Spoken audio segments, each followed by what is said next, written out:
My name is Garry Hnatowich. I'm Research Director for ICDC, which is located at the Canada-Saskatchewan Irrigation Diversification Center in Outlook, Saskatchewan. Today we're going to talk about some winter cereals. You can see in behind me we've got some winter wheat that's growing. This winter wheat was wildfire. It was planted in the middle of September of 2018. And as you can see, we had reasonable survival. In fact, the winter survival was good. I estimated at 95% of what we planted, which is, really good considering the brutal winter that we went through over the course of 2018, 2019. We had extremely cold temperatures and very little snowfall. So I was really concerned about this. In fact, I thought we may have lost it at Christmas. It came through fine.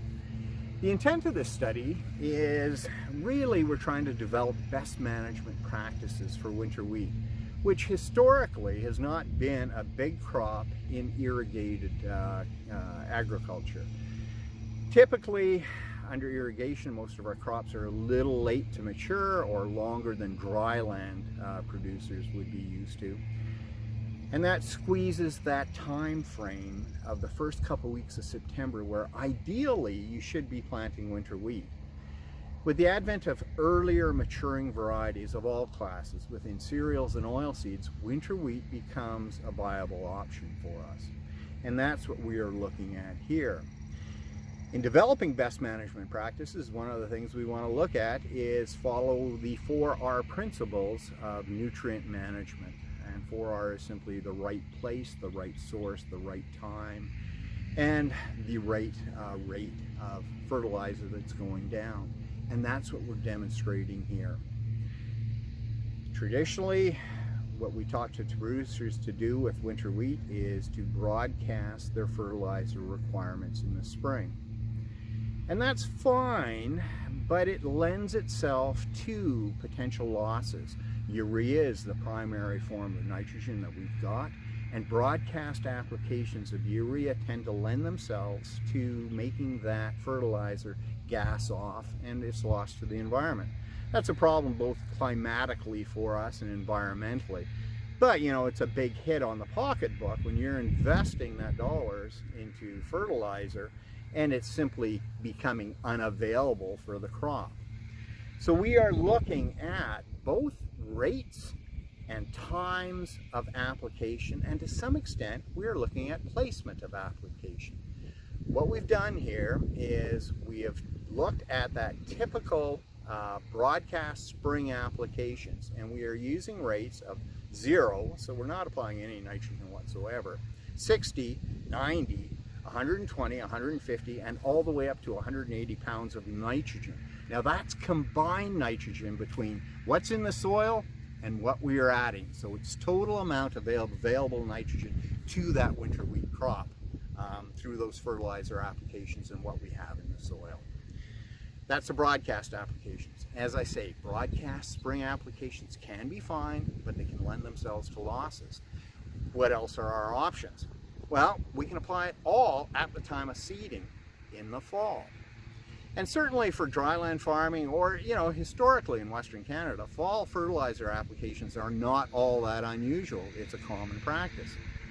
The caveat there is those fall applications are generally put down after the middle of October when our soil conditions are cold and both chemical and biological activity is slowed down. So that the fertilizer we put in the ground is going to stay in that fertilizer form throughout that winter months and then start converting to a plant available form early in the spring. With winter wheat, we are planting about a month earlier than that. So the fertilizer is going into ground that may be warm, certainly is warmer. And that can lend to some biological changes of that fertilizer and make it into a plant available form, which is fine because some of that nitrogen will be going up into that seedling as it's growing.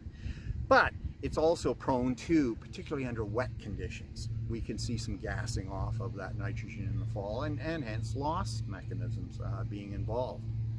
The other thing that fall applications can do is if we apply too much nitrogen, It can cause too much vigorous growth. Ideally, I like to see winter wheat go into dormancy in that 4 to 5 leaf stage. If we apply too much nitrogen, we can push that crop to some very vigorous growth. And often what that will do is decrease the winter hardiness of it. So we end up with more winter kill than we would be ideal.